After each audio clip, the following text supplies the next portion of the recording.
Ladies and gentlemen, we welcome you to episode number 39 of the Primetime Rundown interview series powered by Streamyard. I'm Joey Jarzynka. We cannot thank you enough for joining us here on this Thursday evening, 8 p.m. Eastern Time. We are joined by someone quite familiar to the Blackjack Media Group family, my co-host on the Primetime Rundown, and also the Assistant Athletic Director for Sports Information at Adelphi University, the one and only Ian Schraier. Ian, even though it's been about, 6 days since I last saw you, good to see you again. And as we ask everybody, how has quarantine life been for the last 6.5 months? And like I said, we ask all of our guests that to start this off. I guess you could say the best way to put it is I think it's just been uneasy for everybody. I think everyone's ready for this pandemic to be over, but thankfully I'm safe and healthy. My family's safe and healthy, and right now that's what matters most. I know we can't wait for this pandemic to end, but let's just all make sure that we're safe and healthy right now. That's priority number one. Yeah, you ain't kidding. Absolutely. And for those that are just joining us for the first time here, we are episode number 39 of the interview series powered by StreamYard. What we do on here is we speak to a ton of guests that include, obviously, the aforementioned and currently in the flesh, Ian Schraier. We speak to many professionals in the sports field. We speak to administrators, players, executives, and beat writers, etc. And we get to know who they are outside of the media guide, outside of the biography that is written online. And that's who we're going to find out today. We're going to find out more about who Ian Schraier is beyond the Adelphi Panthers website. So let's get it started. Ian Schraier, obviously we could say the obvious where you are my co-host on the Primetime Rundown and we'll see you tomorrow, but we won't do that. Let's get into the whole thing. You were born in Queens, New York, not too far from where we are now on Long Island. And you got your start in college, 2002 to 2004. And yes, I don't want to make you feel old, but we are going to do that. Manhattanville College, and talk about how you had your love or how it all began for you, for your love for sports. Did it start at Manhattanville College, or did it start at a younger age in high school or even in elementary school? My love for sports began, I mean, I want to say right from birth, because who remembers what right from birth. But, I grew up around sports my whole life because I was really around my grandfather. I wasn't much of a athletic participator, so to speak, but I was always watching sports because I was around my grandfather, who was my idol. He grew up in Brooklyn, and go figure, wasn't a Brooklyn Dodgers fan. He actually despised the Brooklyn Dodgers, grew up in Brooklyn in the 1930s, the 1940s, and hated the Dodgers. Actually loved the New York baseball Giants, if you can believe that. Wow. So when the Dodgers and Giants both bolted for California in 57, there was no way my grandfather, as a New York baseball Giants fan, was going to become a New York Yankees fan. So when the Mets came into existence in 1962, he stuck with National League Baseball. Same thing kind of with football and everything else. Like my grandfather, I am what my grandfather was. I'm a lifelong Giants fan, again, because of him. When he grew up, the Jets weren't around. Even the New York Titans that predate the New York Jets were not around. You had the Giants who were playing at Yankee Stadium. So there was only, remember, back then you had 3 baseball teams, 2 of them left for California, 1 football team, 1 hockey team, and 1 basketball team. So people ask me all the time, they're like, Ian, you're a Mets, Giants, and Rangers fan. How is that possible? Like, aren't you supposed to be Mets, Jets, Nets, and Yankees, Giants, Rangers? Well, because of my grandfather, I became one of those Mets, Giants, Rangers fans. But there aren't many of us, and I grew up a huge Knicks fan. I mean, I remember the '94 finals like it was yesterday. But that's how that's where my fandom really started. And then it kind of carried over for me through childhood, through my teenage years, and then who knew I would get so involved going into college. Yeah, absolutely. And being a part of Manhattanville College, and being a part of the radio station WMVL over there. Ian, what was your degree, or what you were, striving to go towards? Obviously with the kind of answer my own question there with WMVL radio, you wanted to be a part of the radio station, but in what capacity? So I actually went to college initially to be a finance major. Wow. I realized that doing math and doing accounting just really wasn't for me. And the thing was my love was really to get a degree in broadcast journalism. And this was, I went to Manhattanville, school about 40 minutes from New York City, in Westchester County in Purchase. And they really only had a communications major there. They didn't really have something that you could focus on. Like now Manhattanville has a master's degree in sports management. Didn't exist when I was there. They had very few, if I remember, when I was in school there, of options for a master's degree. But the one thing we were able to do before I ended up transferring was you were able to self-design your major. Really? Wow. Yeah, you were able to self-design a major. And I remember sitting after your sophomore year, you were supposed to, just like any other school for the most part, you're supposed to declare your major. I remember sitting in a meeting with my advisor, and they were like, what do you want to major in? And you've been doing finance the last 2 years. Is this what you want to do? And I was like, no, that's not what I want to do. I don't want to be a CPA. I don't want to be a stockbroker. Like, it wasn't for me. I know what I love to do, and my love is sports, and that's what I want to do. And they're like, well, we don't have a broadcast journalism major at Manhattanville. Is there some other way we can tailor the major for you? And they told me about self-designing a major. And basically what it was they didn't have classes assigned to a certain major. So if you were self-designing a major, you had to basically take different classes from different areas to try to form what could have been associated to a bachelor's degree. So when I found that's what was going to happen, I really started exploring other options. It's really unbelievable, because now you have to go to a school that offers your major. But for you, Ian, that is the coolest thing, to be able to pick your major. And again, something that a lot of kids today, I don't want to, make you sound old there, but this is something that. It's all right, Joey. You can say it. It's fine.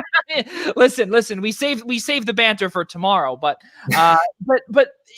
again, all joking aside, though, that is really the coolest thing. And truthfully, I never knew that was even an option. But you then came back home, towards the New York metropolitan area. I mean, again, not that far, but you went out east, and you went out to Long Island, and you went out to LIU Post, and you eventually bachelored in broadcast journalism, and you joined numerous club or on-campus activities, such as WCWP Radio, which is the big time FM station, radio station or actually right here in Upper Brookville. You joined the Pioneer. You also joined PTV as well. Again, not too long ago, I was just interning over there, and to see that you were a part of the long list of alum that has gone on to be successful. How good does that feel? And talk about your reasoning why you came back home or in the area to LIU. I mean, it certainly feels great to be thought of that way, if I am thought of that way as a successful alum of the university. Obviously, when I was there, it wasn't even LIU Post, it was CW Post. That's how I'll always remember it. I know, I'll always have Post pride. I'll always have the Pioneers in me, even though now that they're the Sharks. But for me, my time to kind of figure out how I got to Post was one of my very, very close friends, one of my best friends in the world. He's not with us anymore, but when we met my freshman year at Manhattanville, and entering my sophomore year, he had transferred to Post. He was originally from Long Island. He was from the Shoreham-Wading River area, and he was telling me, I was telling him, I don't want to be a finance major. I want to find somewhere where I can get a degree in broadcasting. And he says to me, Ian, I think here at LIU they have a broadcasting major, if that's something you're interested in. I'm like, really? That's a possibility? Like, growing up, I mean, even going into high school, I only knew of two really, even before, the Cronkite School at Arizona State, I only knew Syracuse and Hofstra. And I felt like going to Hofstra for me, not that it was doing myself a disservice, because obviously I know a lot of great alums to come out of Hofstra and to work and to, be a part of the radio station there in WRHU and to deal with a great Division I athletic program. I felt like I was a little bit out of my league. I feel like I needed someplace where I could learn, where I'd be a little bit more of a name than a number. And when I found out that Post had that broadcast journalism option, and one of my best friends was already there as a music major, for me, it just made all the sense in the world.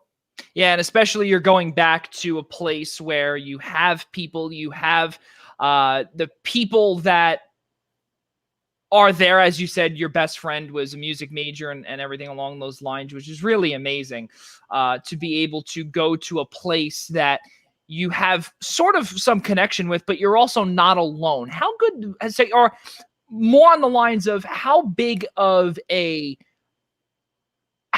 decision was that to be able to not be alone, for you to go to CW Post, or the then known as CW Post, to be able to then go pursue your dream, not alone?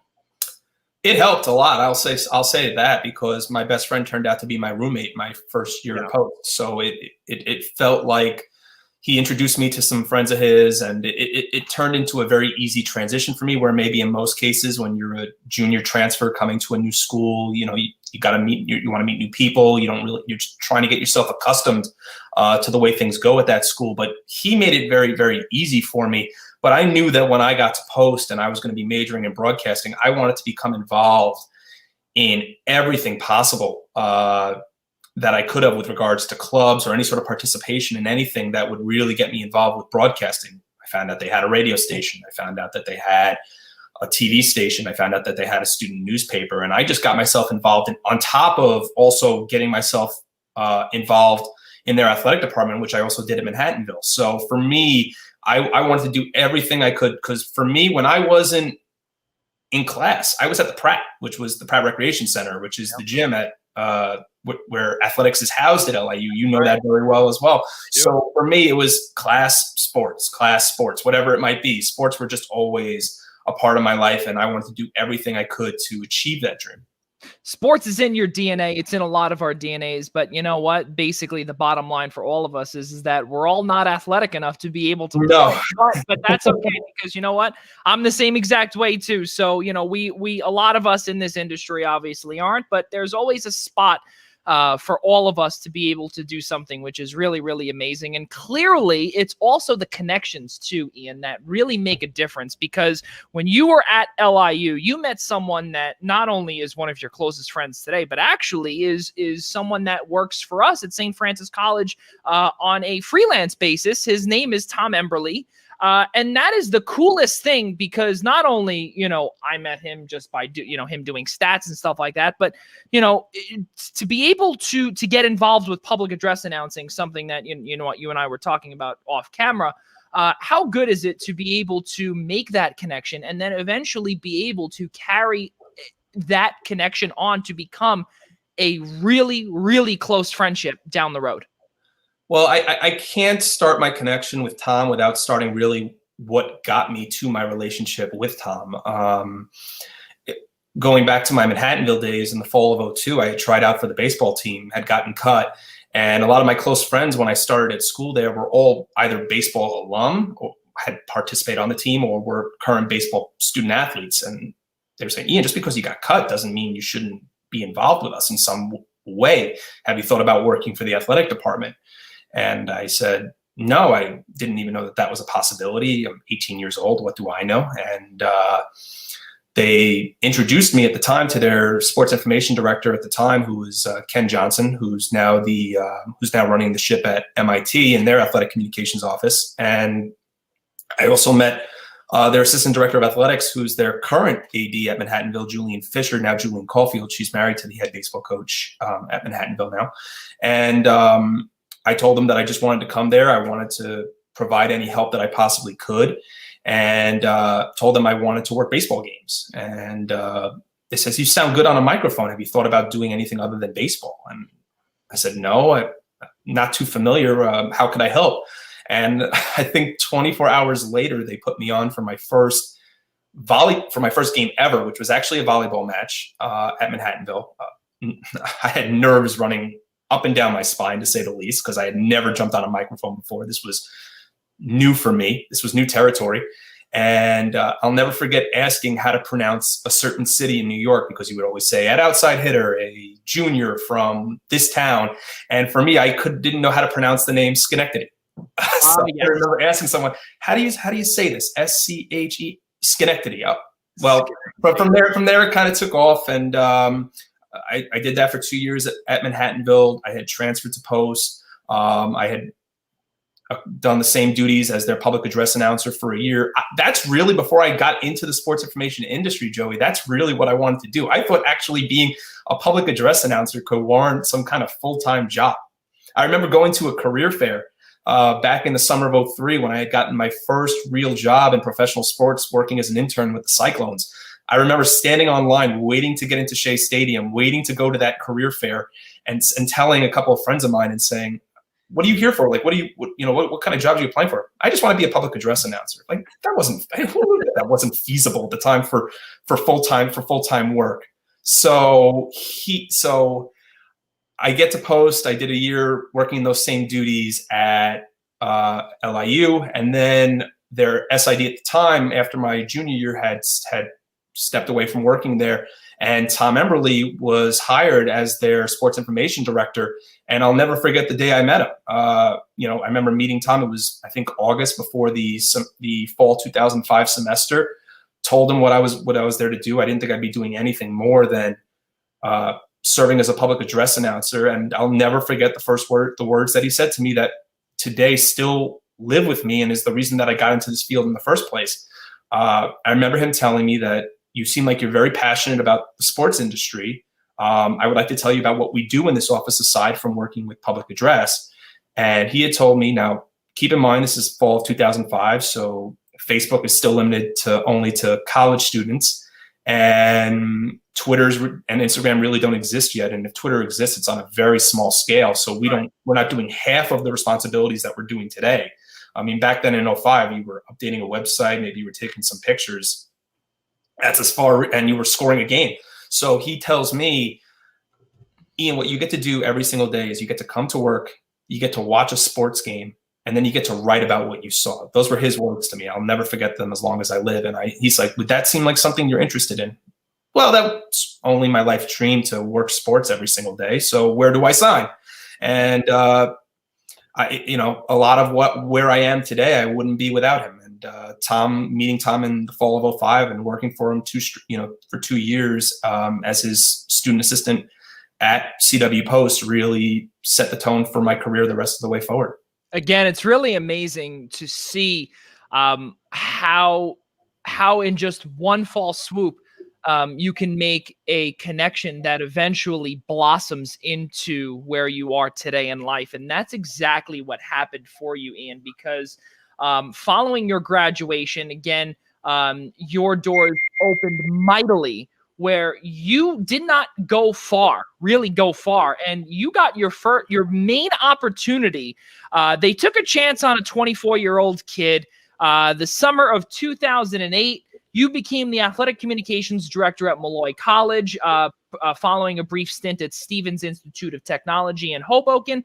But talk about your time at Molloy College, and again, to be able to stay close to home is the biggest thing, because again, Ian, in our field, and everyone says this, ever since I've heard it many years ago, is that in order to get back to where you want to get to, especially us in the New York area, you eventually have to leave home to eventually get back to the big city. And that goes in the broadcast journalism industry, because the big people, they sometimes come from other places or small places, and then they have to work their way here. You're not just going to get planted here. But for you, as a director of athletic communications, or athletic communications director for Molloy, how good was it that you were able to once again stay home? I mean, it was great. The fact that I grew up, like you said, in Queens. I grew up in Howard Beach, and my drive to Rockville Center every day was no more than 25 to 30 minutes in each direction. But the fact that Molloy, I still say to this very day, and will say until the day I die, that Molloy College gave me 5 of the greatest years of my life. And I'm not just saying that because I'm on a show with you, Joey. It's what I tell everybody, is we all have to start somewhere. And I could not have been more humbled and thrilled to have started working at Molloy, which today is still like a very small family. A lot of the same people are still there from when I worked there, even though I left there now 7 years ago. I mean, I love the fact that I get the opportunity to come back now once a year. I've served as the master of ceremonies for their athletic Hall of Fame dinner the last 2 years. So I've been there to help induct classes of student athletes that were there when I was there. It was just a great 5 years. I mean, my relationship with the athletic director then and still to this day, Susan Cassidy, dates back to my time at Post, actually. Susan was when I started at LIU in the fall of 2004, she was the head volleyball coach at the time, the head women's volleyball coach at LIU, and she had left after her the 2005 season because she was offered the job to become the AD and the head softball coach at Malloy. So things just kind of fell in the right place. I knew Susan from obviously past experience as an undergraduate where I was doing public address announcing for their home games. And she just gave me an opportunity. Their SID at the time, who I still know to this day, Jen Mischke, she was leaving. I believe she moved down to Virginia, I think it was, and to pursue being a teacher. And it was kind of a perfect storm. I interviewed for the job, and they offered an opportunity to a 24-year-old that I certainly will never forget. To be able to be in the industry at 24 years old and have the director title linked to Ian Schreier's name, how big is that? Not only for you, but your family.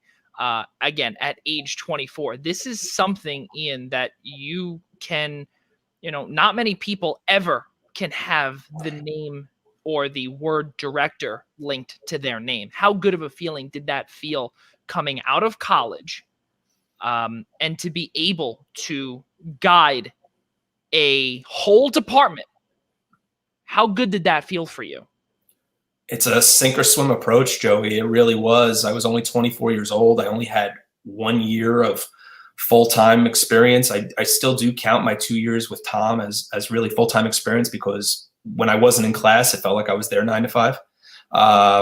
And you didn't realize how much responsibility really went into that position until you stepped into that role and did it. It was, for me, it was on-job training was what it was. And there was a lot to learn. I'm not saying I know for a fact, but it just kind of felt there were certain days that there were coaches who were in some ways reporting to me and had to, needed things from me and needed things from a 24-year-old, a 36-year-old coach, going to a 24-year-old kid saying, Ian, I need you to do this and this. Do I really want to listen to a 24-year-old? So you're right. It's very rare in this business that we see someone at such a young age have the opportunity to lead a department like that in the SID role. And like I said, it was just a sink or swim approach. And obviously, there were certainly times I took my bumps and bruises, but there's not a thing in those 5 years that I would change. And to be able to take those directives from coaches that are double-digit years older than you, and to be able to run, and again, we're not going to knock any Division II, Division III, or anything along those lines, but as we know, as an SID myself who works at the Division I level, and from interning at a Division II schools at one point, such as CW Post, in the differences between taking directives from at the time, rather, it would be obviously different from now. We'll get to that in a minute. But with Division II and III, you have to do a whole lot more because certain funds are not there, as for Division I, where some things they're accounted for, etc. At 24 years old, to be listening and to be saying, "Okay, coach, we're going to get this done for you." Was that intimidating for you? And clearly, again, you're here to tell the tale. You're not, you're not disgustingly thin where, acid is running through you, basically saying, okay, I'm not going to get this done. I'm just going to be, down in the dumps all the time. How did you get through it in not only year number one, but for, your first 6 months per se? Do you mean sort of like how is the question that you're phrasing more related to the fact of how many hours did I have to put in? Was it? No, I'm basically going towards, was it intimidating for for you, Ian Schraier, to listen to a coach and them telling you, okay, I need this, this, and this done by a certain time? How intimidating is it, again, to be able to speak with a head coach and say, okay, again, this is what I need done, And were you able to get that, especially because how many people were in your office when you were there? Well, the office is still to this day very small. I'm trying to count off the top of my head of how many of us were really full time. It was myself, our director of facilities and operations, our director of compliance, who's still there, Mike Grasso, Right. An administrative assistant. There were really only 6 or 7 of us that were full time.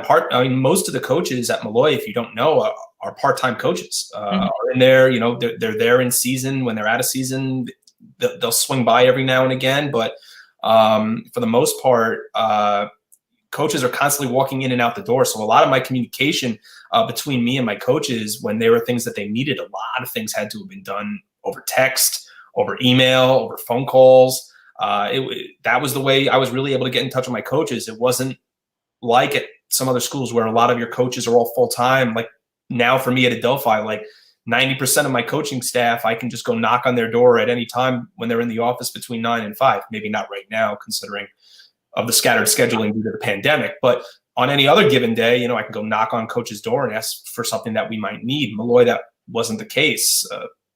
90% of our staff worked from home. There were really only 10% of our department that was there full time. But a lot of it, at 24 years old, I'd say it's very difficult to be organized. And again, you just learn to take those bumps and bruises and continue on.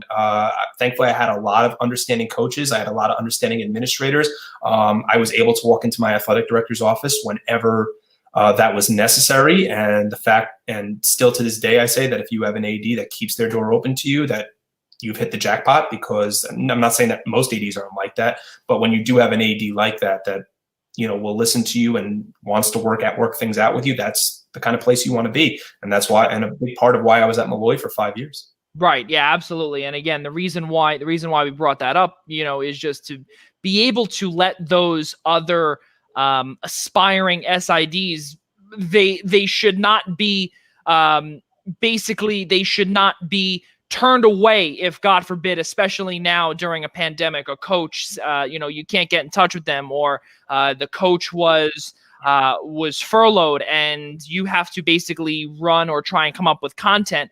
That's why, that was the biggest reason for for that question is it's so difficult again. And back then too, where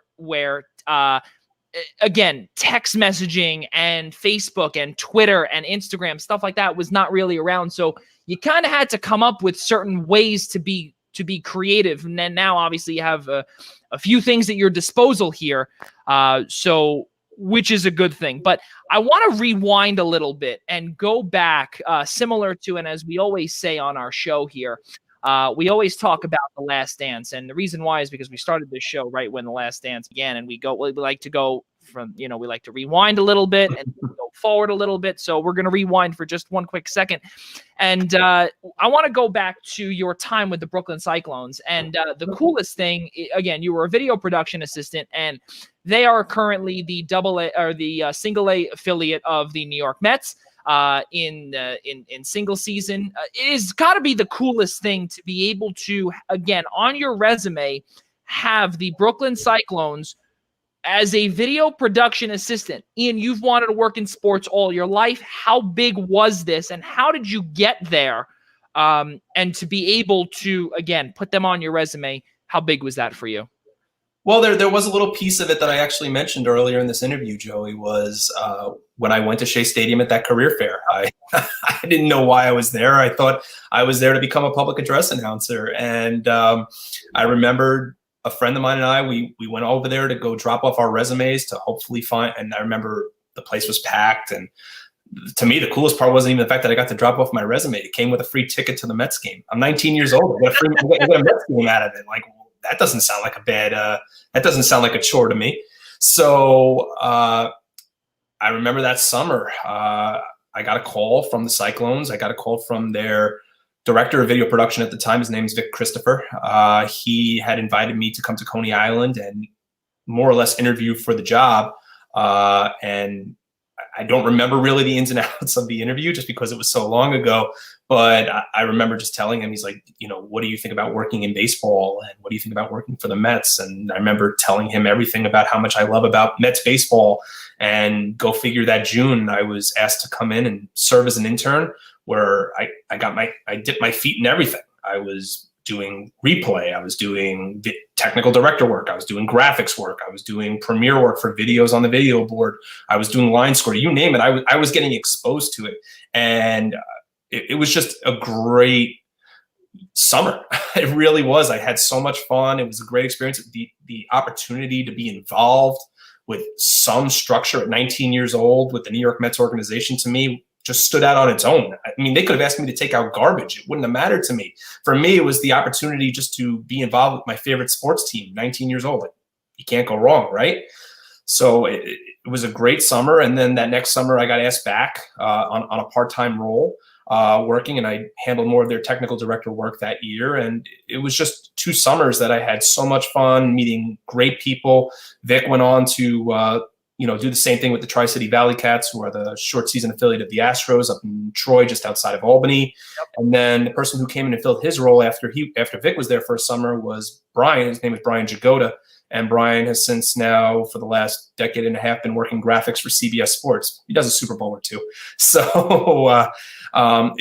something small, right? Yeah, a little small. But the opportunity to be a part, and these were lessons and experiences that I got that I've been able to take with me for the rest of my career. Yeah, it's really, again, amazing to be able to get the Brooklyn Cyclones, and as we brought up earlier, to be able to have Malloy College director next to Ian Schraier, along in the same exact sentence at 24 years old, and then even earlier as a video production assistant, to be able to get your feet wet in minor league baseball is really a thing that you're blessed with. Again, not everyone can say that they've done this, but again, moving forward, following your time at Malloy College, you went back to someplace quite familiar that you are, let's just say, about this familiar with. Again, it is the coolest thing that you now know these people, the connections that you've made, eventually to be able to get back home. And this is a saying that I always say: all roads lead home. And clearly, it's very funny. You went back home, and that was to become the athletic media relations director, or in other words, you're basically the director of everything media relations or media relations and the athletics department at CW Post. So talk about that time there and how you eventually made your way back home to your alma mater. For me, like you said, Joey, it was just the opportunity to go home. That place had so many memories for me. Met my wife, met lifelong friends, made a career. For me, it was just the opportunity to go home. But a lot of my moves in my career have the fact that Post was home for me, but a lot of my moves in my career have been to expand on experience that I hadn't had yet. So for me, the opportunity to go to Post offered me the opportunity to work with a program that I had not at a full-time basis yet, which was football. That was something I had not had the opportunity to dip my feet into. Certainly I was nervous, but having the opportunity where my head coach was also my AD that hired me, to work with Brian. And it was a homecoming also because I was working with a lot of the same coaches that were still in place there when I was a student. A lot of the same coaches. So for me, it was just knocking on a door and saying hello to old friends, and like I said, having the opportunity to come home. And I saw a lot, did a lot. I mean, I think I did more there than I really expected ever to. I mean, I don't want to say that. I mean, Post obviously endured a lot of success while I was there in my 4 years there, but the opportunity to oversee new branding guidelines, the opportunity to, when I was there, that the number of sports at the university had increased substantially. So I was getting my feet wet with sports I hadn't gotten my feet wet with in years, sports like equestrian and sports. Obviously, I'm a golfer, but I had never worked with golf before. Golf and wrestling. And obviously, since LIU's added a lot more to that total sports number of sports that they've adopted. But it was just, I loved it. It was a great place. It always felt like home to me. And I know I keep reiterating that, but it's the truth. It was like, you drove on campus, you saw your old dorm buildings. And the fact that I got to come to the place where I got my start, and now I was sitting basically for the better part of my first year in the office that I used to sit in as a student assistant, now running the ship there, for me was just a great opportunity.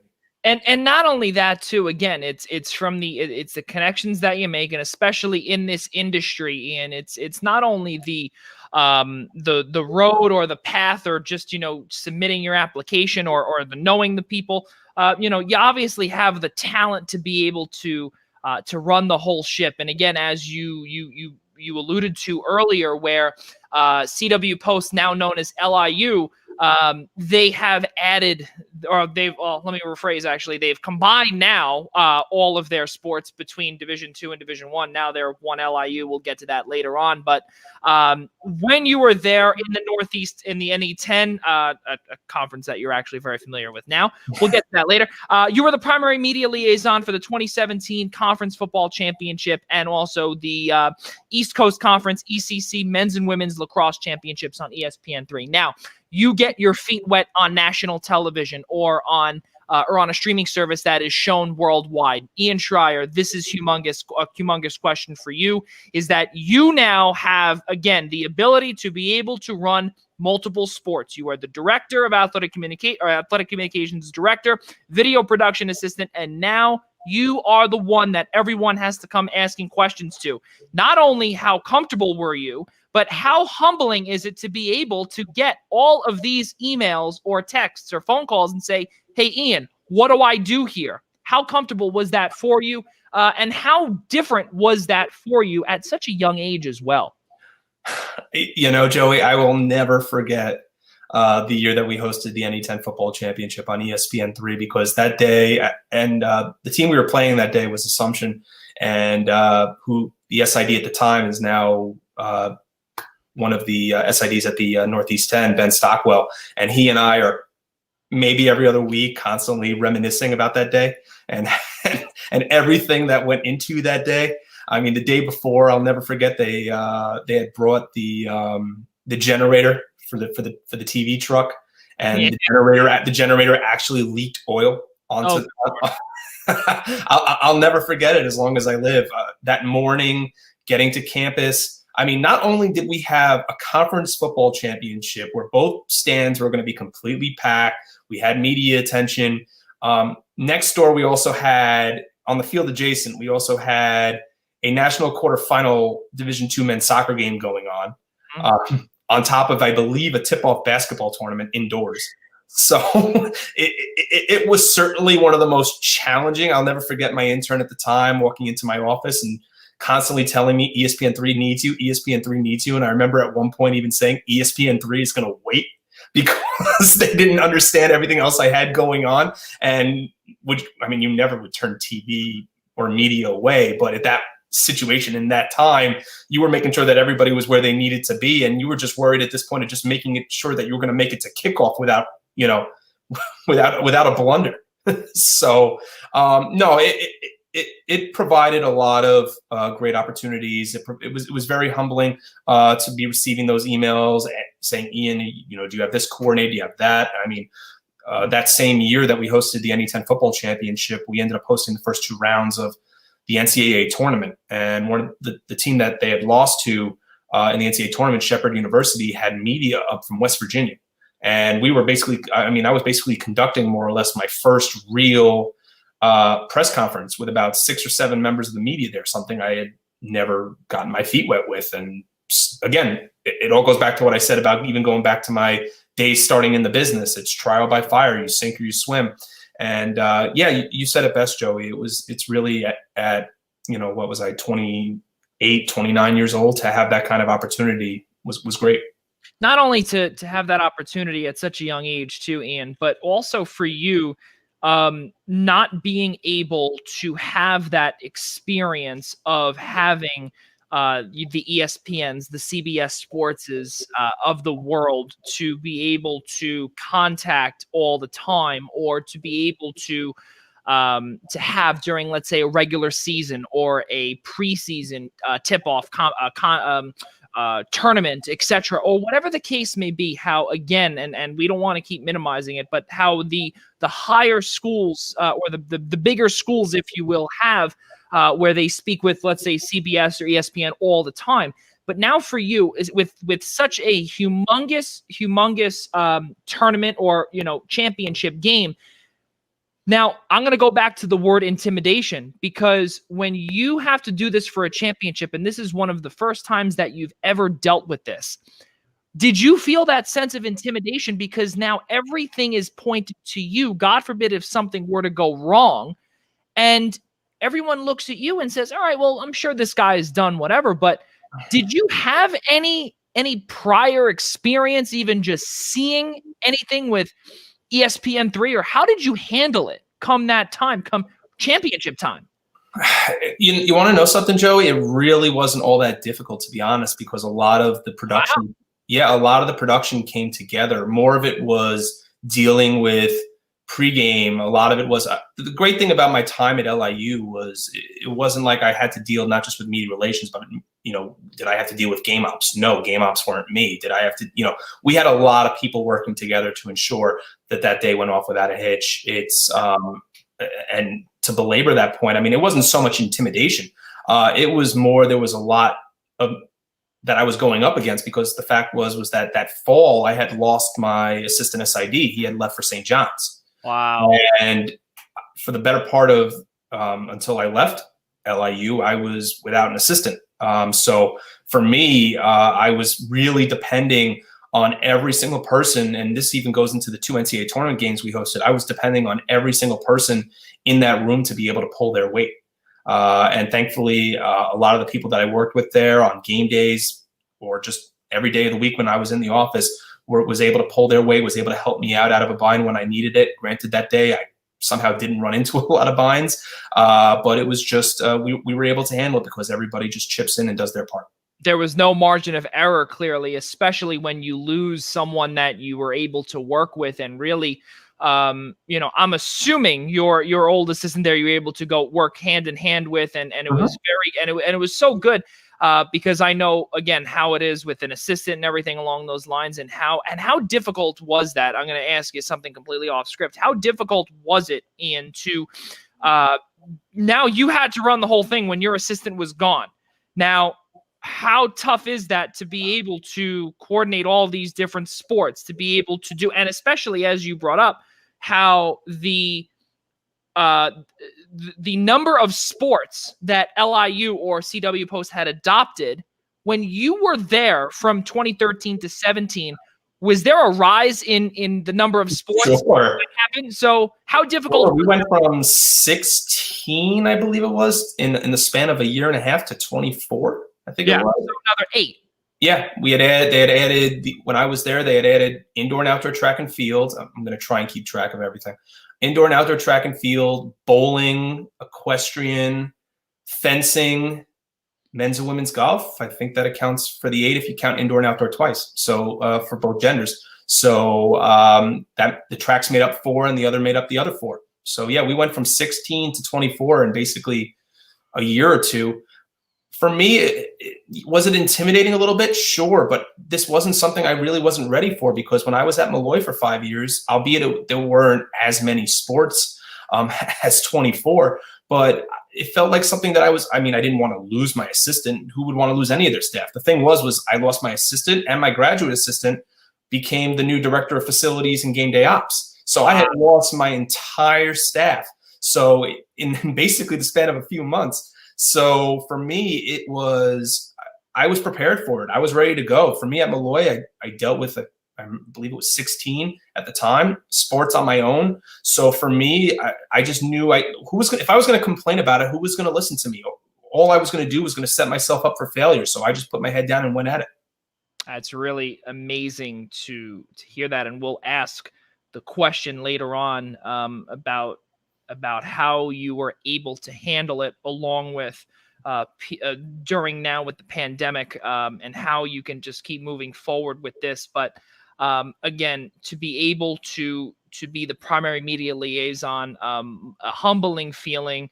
Now, when you had these new sports that came in, right, such as, again, as you said, equestrian, because again, not many schools have that. Not many schools have the facilities to be able to have basically in their own backyard a whole area where you can run equestrian.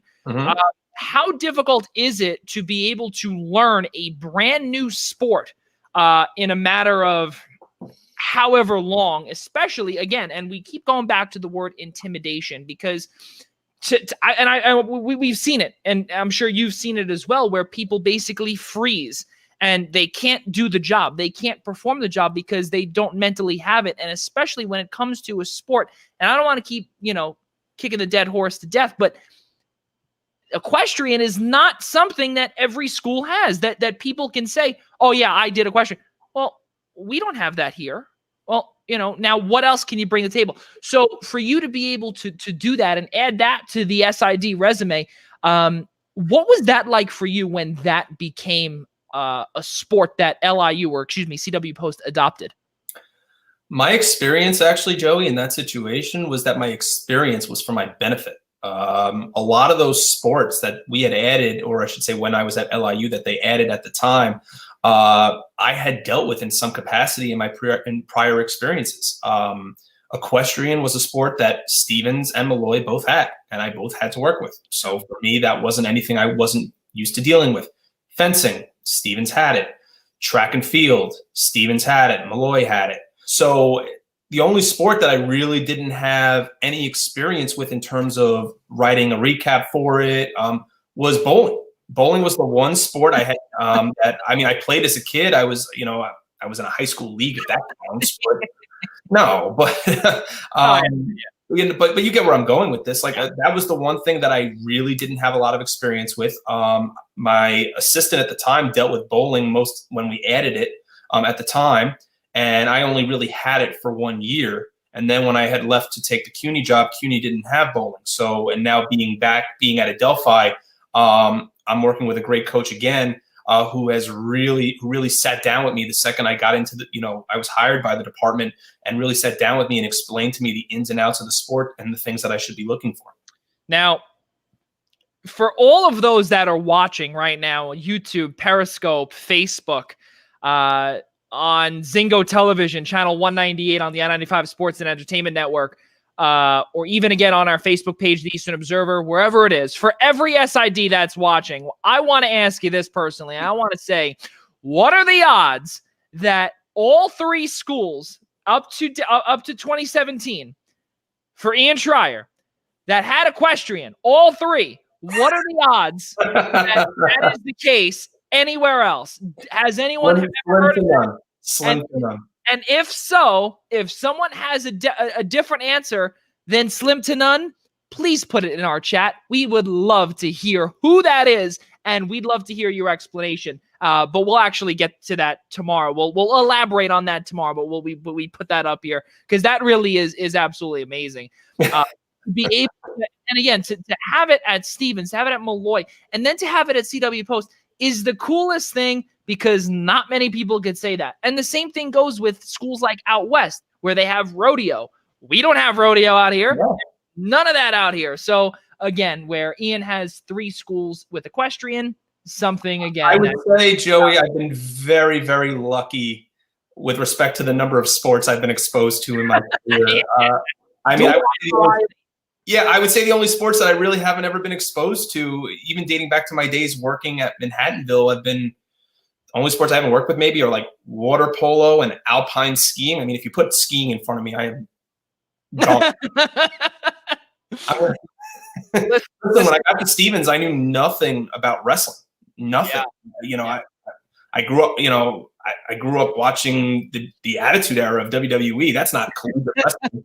So for me, like, I remember having to learn those kind of things on the fly. And wrestling, when we added it at Post, I loved it. I was like, oh, I loved working with it at Stevens in my 1 year. And now I'm going to have the opportunity to work with it again. And I remember like rehashing through all the terminology and, kind of telling my coworkers what a major decision is and what a technical fall is and things like that. And I'm like, wrestling is awesome. So like a lot of the sports that they added, someone who enjoys golf, I love the fact that they added golf. I mean, obviously it added a lot more to my plate. But like I told you, it was just new experiences and things that I was able to add to a resume and take with me. Amazing things, and I cordially invite you to some of our water polo matches when they resume on the campus of St. Francis College, because that would be a good help, and take the load off of us, because it's a lot with the exclusions and the goals and the trying to do with the fouls and everything, and the caps and everything. So really, really cool stuff to be able to do that back at your alma mater. For roughly 4 years. And then we head west again. And this is actually for those that do not know, and for those that are just tuning in for the first time, to both Ian and myself. If you don't watch our Friday show, shame on you. Please tune in tomorrow. But again, how we met, Ian, was I came knocking on your door at CUNY. I think that was where was that? That was Queens College, right? So you were named the CUNY Assistant Commissioner for Strategic Communication. Now, again, we ask you this. You have director and Ian Schraier in the same exact sentence. Now we can add commissioner to, and it doesn't matter if it's assistant, it's still a commissioner title to your resume. Talk about how you got that, and just to be able to do it now on a bigger level. You are a part of a, do we want to call it conference, if you will? Yeah, sure. So CUNY kind of came up out of the blue. I had known a lot of the people that I was going to be working with. I had prior friendships with the commissioner at the conference, Zach Ivkovich. I had known Kim Santiema and Mike Sporton for years. And this was something that I had yet to expose myself to. And for those of people that have never been to a CUNY event or a CUNY championship event before, it's one of a kind. It's, I remember being asked at a training for some of our interns my second year and saying, Ian, what did you learn, in your first year when I was at CUNY?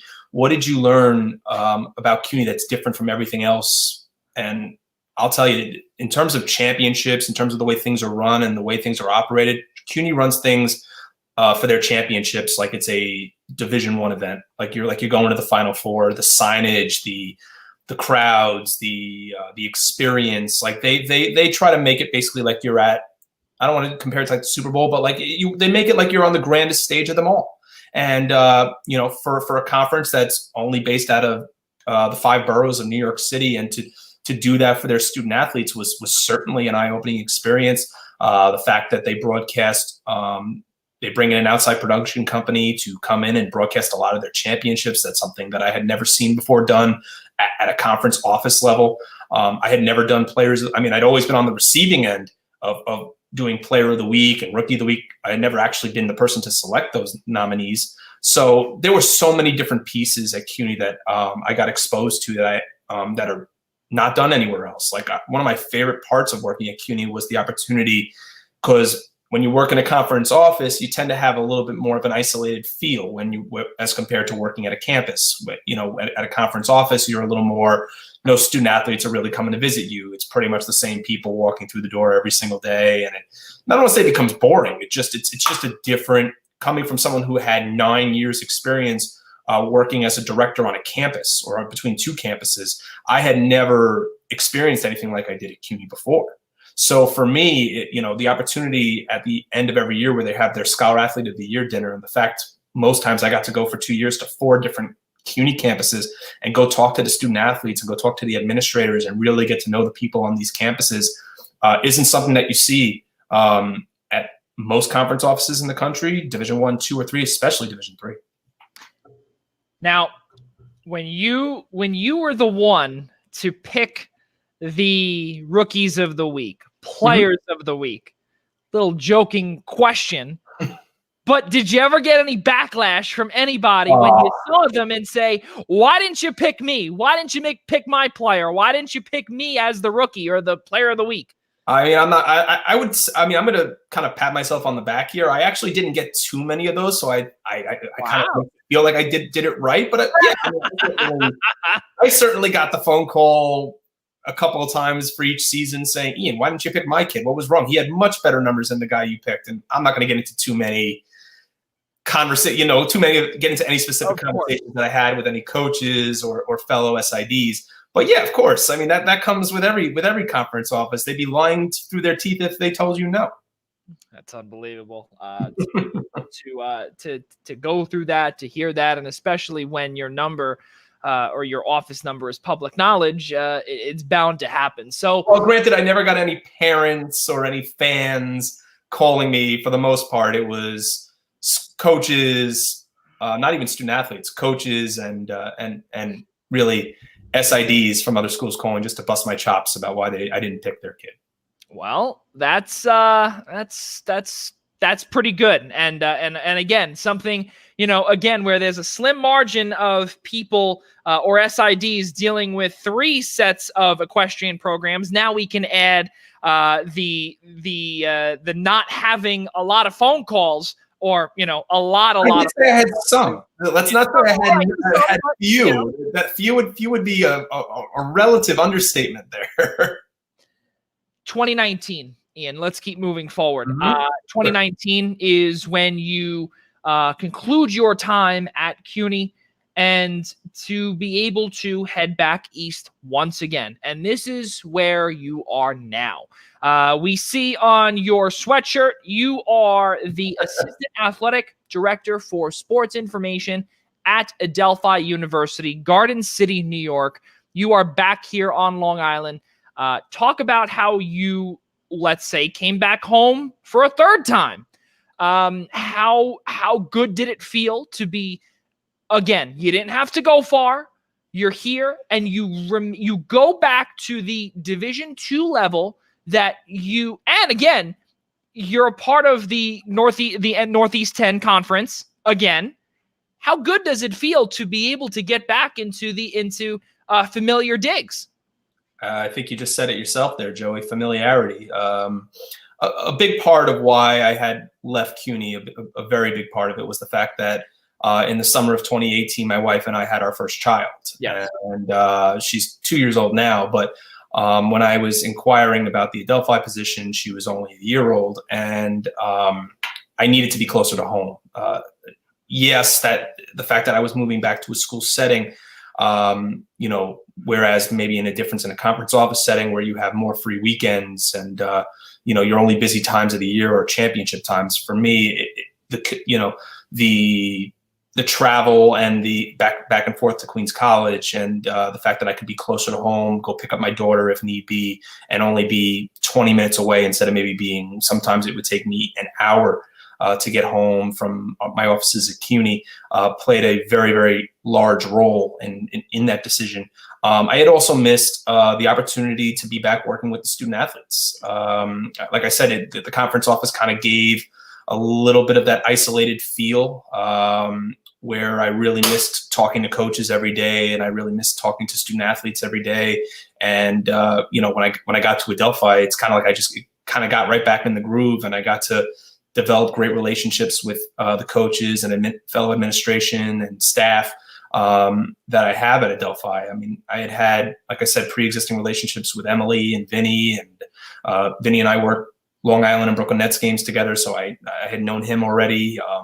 And the opportunity, like I said, just to be closer to home and have the opportunity to, only be 20 minutes away when my daughter needs me was a big selling point for me when the opportunity came around. Exactly, and especially again, Father of the Year, because what you have to do. No, it's true, Bill, because what you have to do, and again, and we know it all too well, especially because we live out in Long Island, excuse me.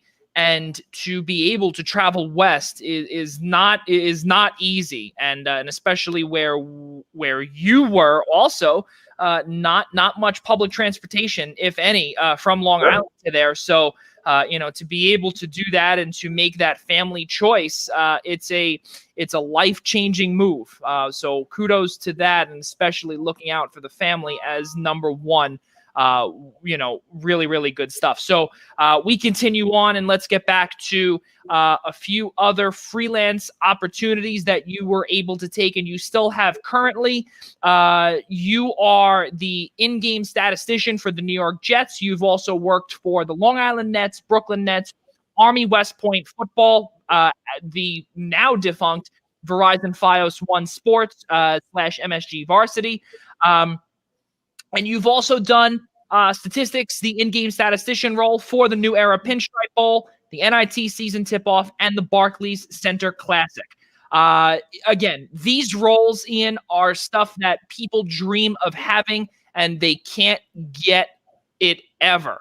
How humbling is it to be able to be a statistician for the Brooklyn Nets and for the New York Jets? My goodness, this is amazing stuff. Well, I mean, to say it's humbling is an understatement. I never thought that from the days that my career started in this business that I would ever get those kind of opportunities. And I'm not trying to say that because I thought they would. No, I really didn't know that these opportunities would come available to me. I just really wanted to put myself out there. And another big piece of why I was able to get a lot of these opportunities also goes to what I've done as well with New York Sports Day. So it's these freelance opportunities are opportunities that I put all my heart into as well. And, and I'm very happy to have been given these opportunities, when they've come about. Now, again, we bring up the intimidation factor, where now you've gone from the collegiate level to the professional level. And now, have you ever gotten any, let's say, remarks of how you scored a game, or especially at the professional level? How difficult is it to, let's say, receive criticism at the professional level? Because with one false swoop, you could be out the door, with a boot to your butt. How difficult is it, God forbid, if, in the beginning for you anyway? Were there any hiccups? Oh, I mean, I'll tell you, my training, when I learned how to use not even what's there now, which is NGSS, which is actually a scaled, the NBA Global Stats software, which is actually just a scaled up version from what many of our fellow SIDs know as NCAA Basketball Live Stats. NCAA Basketball Live Stats is literally a scaled down version of the NBA software. And before that came into existence, we used a program where was a little more outdated. And I remember sitting in the Brooklyn Nets offices one summer and learning this program, and it was out of my mind. I knew the first time I ever sat in front of a computer and tried to score a game that it was going to be a disaster, and of course it was. I just certainly appreciated Brooklyn and Long Island's time to be patient with me, but I would certainly say that my time with the Long Island Nets has certainly yielded its dividends. We found out last year that in the 2018-19 season, we had our stats team, which is pretty consistent in terms of our inputters and our callers, was actually the number 3 stats team in all of the NBA G League in terms of accuracy.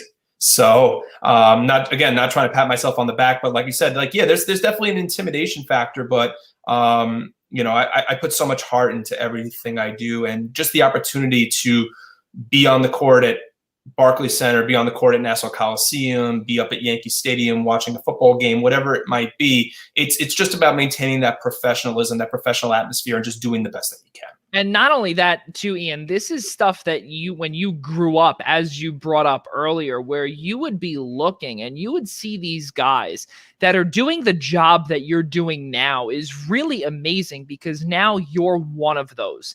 To be able to, again, run the statistician's table, or not the whole table, but just to be able to be the in-game statistician and to be able to learn and to control this big system that, as you brought up, for those that are watching, a much bigger version of live stats for on the collegiate level.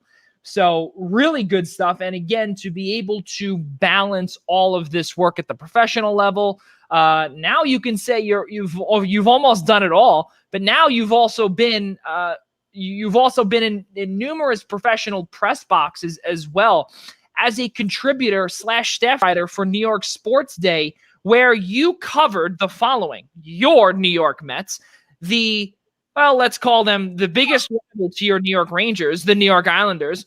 You've covered the ACC tournament in 2017 at the Barclays Center as well. So to be able to cover those two teams and events, plural, again, you look up and you say to yourself, I am that person now. How good is this that you are now getting this freelance opportunity? And how did you get there? So how I got there actually dates back to my first summer with the Brooklyn Cyclones in 2003. Yeah. I had met Joe McDonald, who's the editor-in-chief of New York Sports Day. He was basically more or less just kind of getting his organization. It was pretty much a grassroots organization at that point, just kind of coming up through its infancy. And I remember he would actually, I still try to find it to this day. I know he wrote an article for his website on our video production team. And I'm wondering if I could still ever even find it. It was from 2003, 17 years ago. But I remember meeting him that summer. I don't think we ever communicated with each other ever again until I believe it was the fall of 2009. And I was at Malloy at the time, and an intern that came to work for me, a part-time assistant of mine, on his resume said that he worked for New York Sports Day and he was a writer for the Knicks and that he would go cover games and I remember talking to him about it, and I said, Joe McDonald? And he goes, yeah, I was working Knick games for him and getting experience working in a professional sports atmosphere, and I loved it.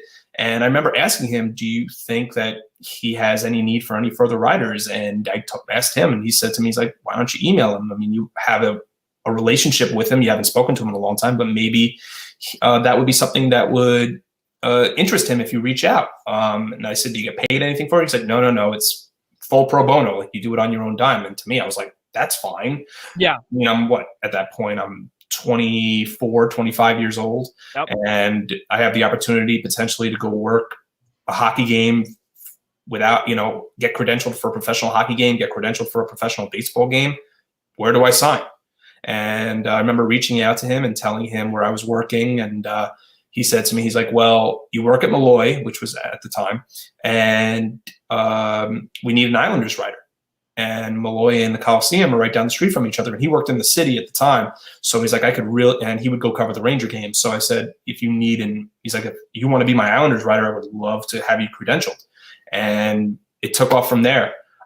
He knew I was a lifelong Ranger fan and wanted to do Ranger games, but to me, I wasn't going to say no. I remember I did Islander games for the better part of 4 or 5 years. Got the opportunity to go into the locker room after the game, the coach's press conference, and I'll never forget the first Ranger game I worked. I remember he offered me a Rangers-Flyers game back in 2010, and I could not work it because I didn't respond quick enough because I wasn't checking my email.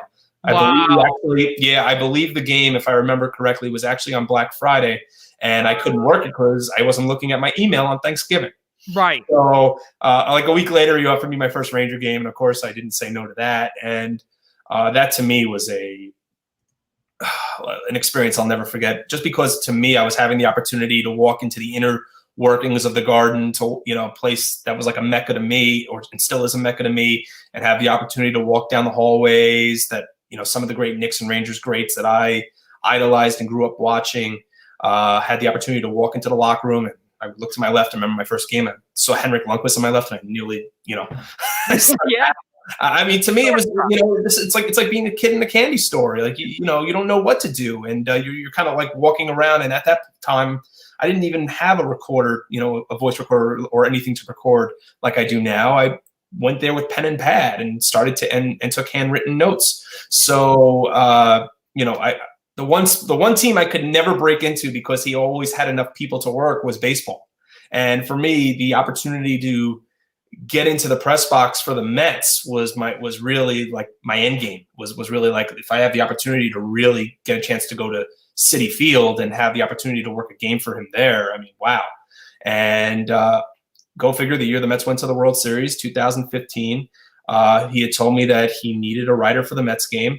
My first game was, I'll never forget the day, was June 28th, 2015. That was Steven Matz's first start at Citi Field. I'll never forget it, against the Reds, where he had 3 hits and drove in 4 RBIs. And I did multiple games during the regular season that year. I did a bunch of games in the wild card year in 2016. And for me, because my family and obviously my wife and I, we moved out to Long Island in the summer of 2016. So I really wasn't commuting from Brooklyn anymore. And, we had aspirations to have a family. And for me, the ability to work for no money anymore, just really, I mean, I was doing it for 6-7 years at that point.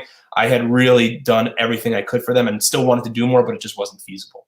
Yeah, no, it's fair. Absolutely. And at some point, the same thing goes with internships for others. Again, at some point it's time to make that leap up to that entry level position. But again, to be able to write for or to be in the press box of your favorite team, the New York Mets, that you grew up watching, you grew up idolizing these guys. And as you brought up earlier, I don't know if you heard what I had said, but the starstruck when you would see Henrik Lundqvist, to be able to look up and it's like, oh my goodness, this man is literally right next to me, number one. But also the biggest thing too is that Ian, your thought of, once you get those butterflies out, how long did it take you to realize that all of these pro athletes are people just like you and I? It's funny. I was actually just going to say the exact same thing you were. In the end, you guys put on their pants one leg at a time, just like the rest of us. Yep. It's I've been asked that question before, like, how do you go into this professional atmosphere where you're covering teams that you have a fandom to? Like, how do you not like? For many years, my favorite Rangers player was Marian Gaborik, and I remember walking into the locker room. I covered the Rangers during the Gaborik years, the tail end of the Gaborik years, and I remember walking up to him after the Winter Classic, not the game, but like their next home game after the Winter Classic, and asking him about the experience. The key word here is professionalism. You're there to do a job. They're there to do a job. They're no different than you. They bleed just like you do, and the more you were there, the more comfortable you got. I remember I would every so often I would snap a photo maybe of Lundqvist, of Henrik while I was in the locker room, or Tavares when I was doing the Islander games, and send a picture. And they, my friends would be like, send us a picture. And I would try to sneak one in, and they would say, oh, I'm so jealous of you. Listen, it's a job. And to me, I didn't see it, initially I saw it as a starstruck, opportunity where I was going to get to be in the same room with some of my favorite athletes. After, it kind of lost that shine to it, because I knew I was there to do a job, and I wanted that job to lead to something else. And that's exactly what I was there for. Not only that, too, to be able for it to lead to somewhere else, which obviously it has, something else to put onto the resume. Again, not many people, and again, lots of sports fans, they want to work in sports, but they don't know how to get there because in our industry, it's connection-based, etc. Sure. But again, to be able to be in the locker room and do what you love to do, Ian, was there, and including now, was there any time that you said to yourself, I have not worked a single day in my life because all I do every day is I get up and I do what I love to do every single day? To me, I say that every day. I say that to my wife. I say that to every person that asks me about my career and my career path. I love what I do for a living. I wake up every day out of bed, happy to go to work. And I know there are a lot of people in our world that don't get the opportunity to do that. And, to use as an analogy, they want to put like a cheese grater, when you sit at your desk to your head. No. Like, for me, this is a lifelong dream. For as we mentioned at the start of the show, that to work in sports was a dream come true, and I wake up every day excited to go to work and happy to go to work, and there's not a thing I would change about it, Joey. Yeah, it's really, really amazing stuff. And to continue with our discussion with extracurriculars and the freelance stuff, this obviously is not really freelance wise, but this is more extracurriculars and an organization to get you to move ahead within the sports information industry, which, as we all know, it's an industry of its own, because really SIDs, sports information directors, are beyond underappreciated in our field.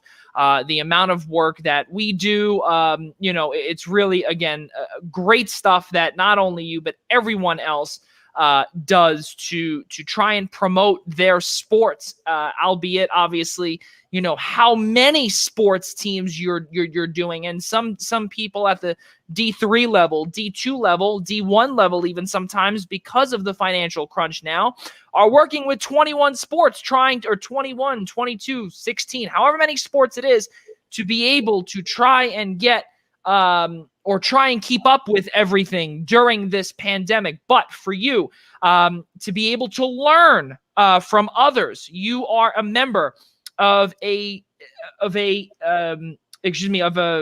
organization called COSIDA.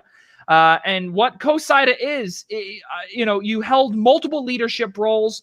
We'll get to that in a second. I want you to be able to describe what COSIDA is, number one, and number two, how your experience with that organization has led you to become the SID, Sports Information Director, and Media Relations person that you are today.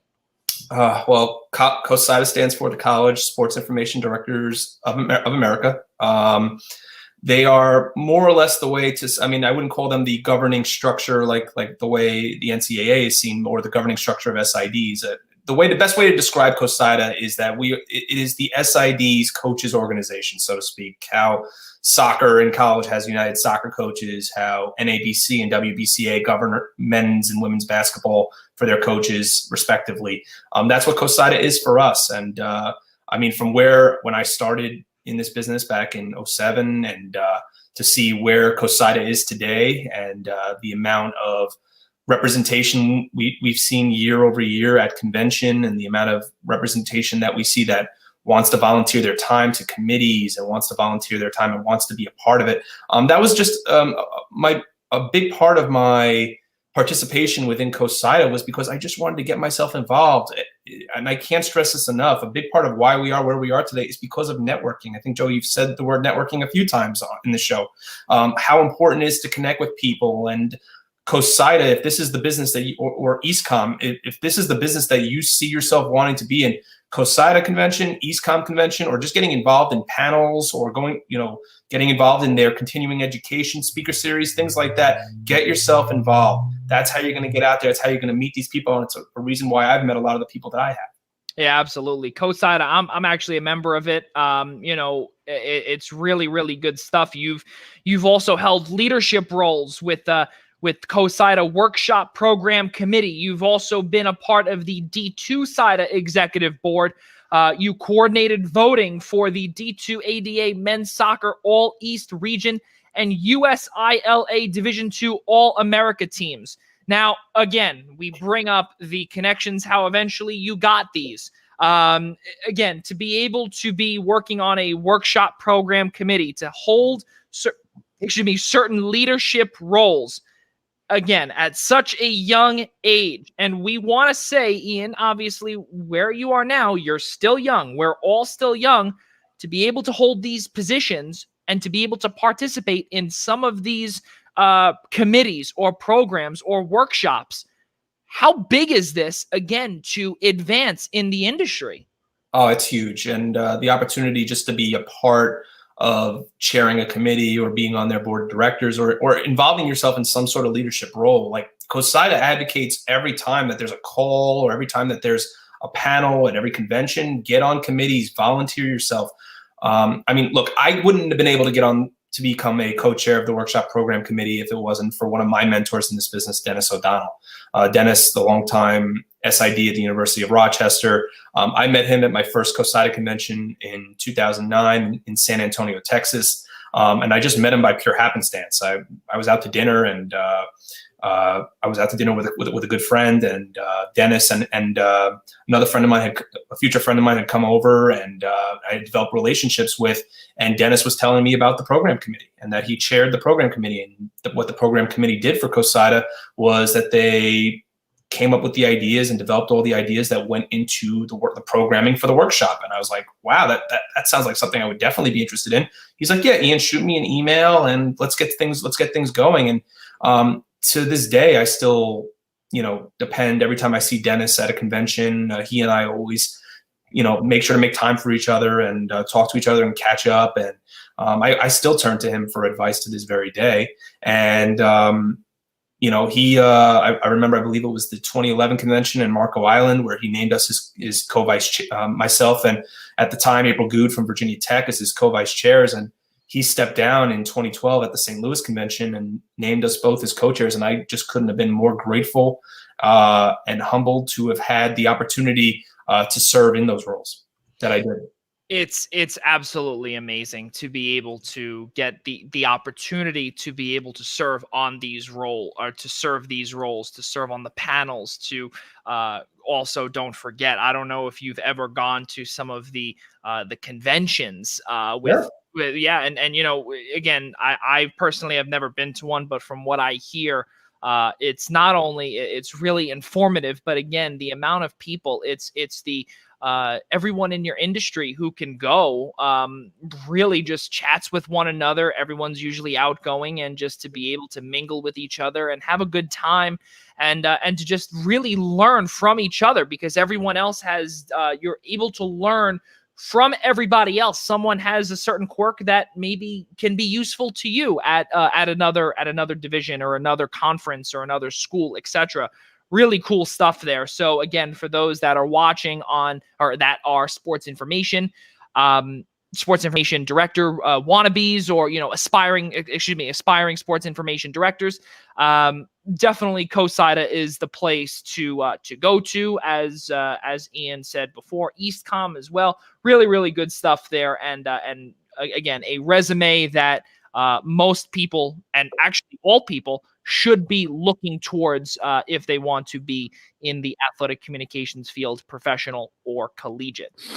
Ian, I want to end off with the final two things here. Now, we ask every guest this. We've asked Stanley Cup champion Brett Hedican this question. We have asked multiple television personalities, Bob Rathbun, Randy Hahn, Dan Rusanowski. We're going to ask you the same exact question. Sure. Because during a time of a pandemic, which we have not seen in nearly a whole century, this is brand new to us, especially in our lifetime. And there has not been, I don't believe that there really is anyone coherent enough to be able to say, well, this is what we did, this is what we went through, period, and to be able to guide us out of this. But for you, as a sports information director, an aspiring broadcaster, etc., you wanted to be in the broadcast journalism field, you are in it, and to be able to see what's going on in the world today, there's lots of mental health issues because people are stuck at home.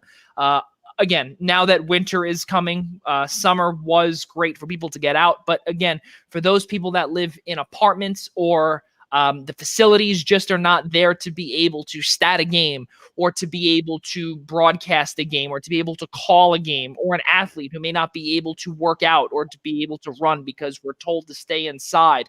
What is your best advice to those to say, we can move forward with this and the career dream is not dead yet? Listen, collegiate athletics, even though right now is going through a very difficult time, a lot of schools are in hiring freezes. A lot of schools are, a lot of people are searching for jobs, unfortunately. However, collegiate athletics is not going anywhere.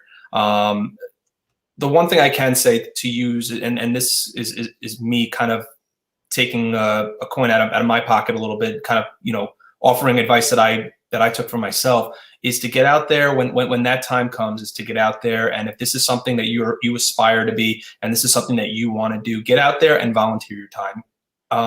These kind of things don't just, unfortunately, fall in your lap. I know for a fact that I had to be proactive in my career. Like I said, when I was a student at Post, I made sure to get involved with the radio station, the TV station, the student-run newspaper, the athletic department. Thankfully, I had a great friend who took me under his wing and taught me the ropes of the field, and it landed me a full-time job right out of college. I know today that a lot of people don't have that luxury, but trust me, the best way to do it, and I mean, obviously, I know people need to make money and people need a job, and especially in times of great unemployment as well. But when this time comes and you've got something that's paying the bills and this is something that you aspire to be, get out there and volunteer your time if possible, because these are things that you can always put on a resume. I wouldn't be anywhere close to where I am today without the internships that I did, without the volunteering that I did. I mean, it was great. I mean, look, it's been great to do the Pinstripe Bowl. It's been great to work for the Jets, the Nets, and all these jobs that have all these things that have landed me these great paying jobs in a professional sports atmosphere. But without volunteering for and doing pro bono work for New York Sports Day, without interning with the Brooklyn Cyclones, without and granted they're all fantastic experiences, but when it comes right down to it, these are the things that when you apply for jobs and employers are looking at your resume, these are the things that stand out. So definitely get yourself out there once this pandemic's over. First and foremost, be safe, be healthy, do what you need to do at home on your end. But when that time comes, get yourself out there, volunteer your time, do internships for those aspiring people, because I promise the opportunities are out there. Really well said, especially again for those that are watching. Please do not. And we've said this on our show before, mental health is big, especially now. And now that winter is coming, it's going to be cold outside. And again, we don't know the direction of our pandemic, where it's going to be going, whether it's in the opposite or in the negative direction or potentially the positive direction. Again, just bear with it and try and do your part. As Ian said, there are opportunities out there in this profession for sure. So, Joey, do you mind if I just drop one more thing? Listen, of course. If you want to be an aspiring SID and you walk into an athletic department, obviously once this pandemic ends, no SID will ever turn away free help. Yes. I promise you. And even if they do you're not getting paid, they will find opportunities to try and help get you paid, myself included. Okay. So don't be afraid to volunteer your time. Like I said, the experience, no one will ever turn away free help. I promise you that. That's really amazing to say that, because again, free help in the SID department, it's definitely needed at any level. Always, at any level. Even if your office consists of 30 people, you can always have a person number 31 or 32 that could be key to your success at your with your program, with whatever it is: tennis, basketball, football, baseball, whatever it is. So now that we have come down to the final bits of, or the, I guess the 2-minute warning of our interview here, Ian, I would say, would you want to do the honors in terms of the news that everyone has been watching for this whole time? You saved the best for last, but I think Ian Schraier should be the one to announce some good news on the Primetime Rundown interview series powered by Streamyard. What do we have on tap, Ian?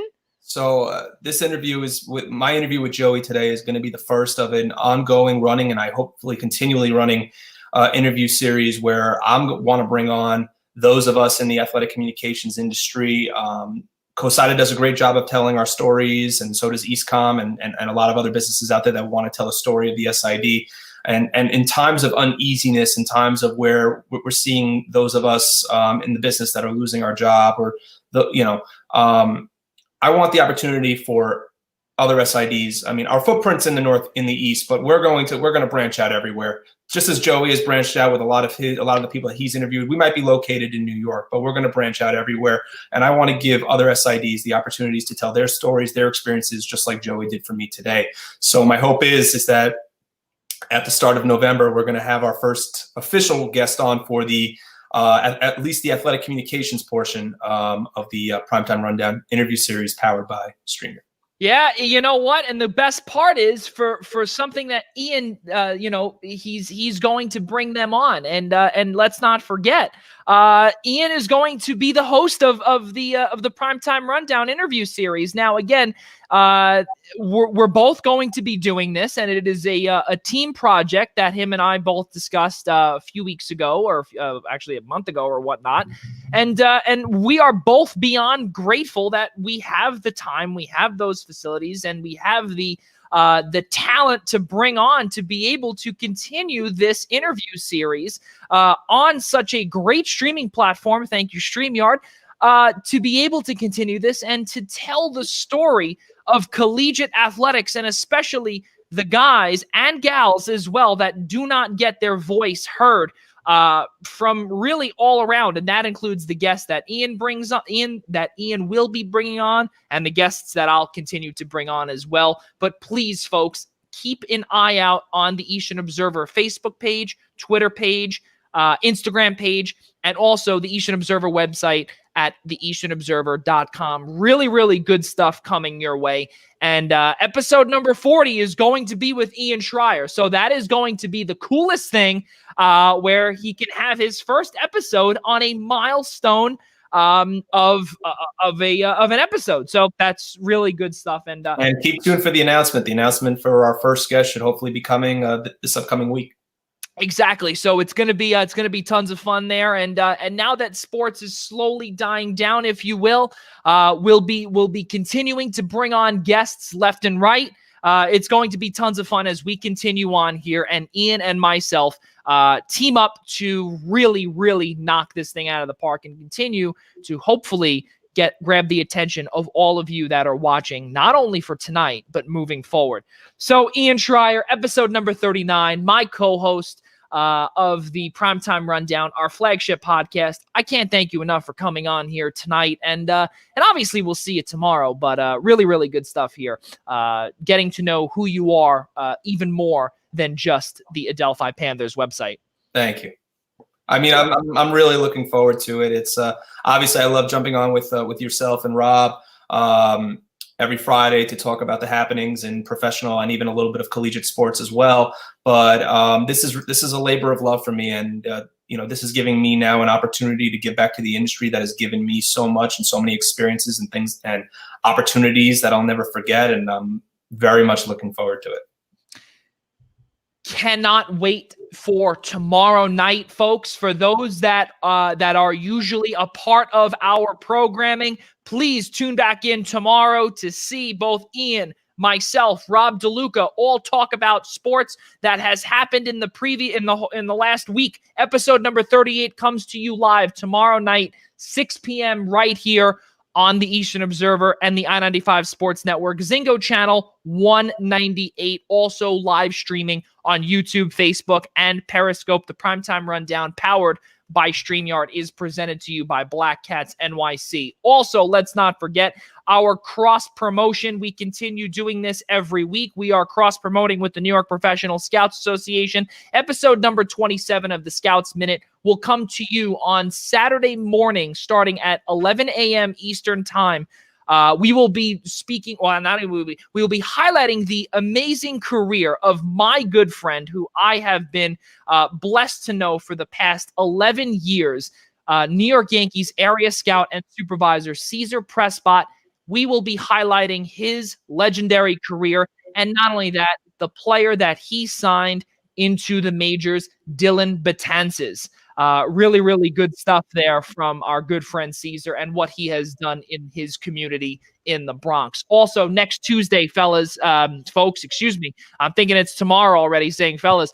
Next Tuesday night, next Tuesday evening, October 27th at 6 p.m., our guys, Al Carl, Ryan Joy, Gary Miheffi, John Smith, and John Diaconti will be back for episode number 25, a milestone episode, again, of the Essential Wrestling Podcast, presented to you by ProWrestlingPick'em.com. Really good stuff. Again, that can be seen here on Facebook,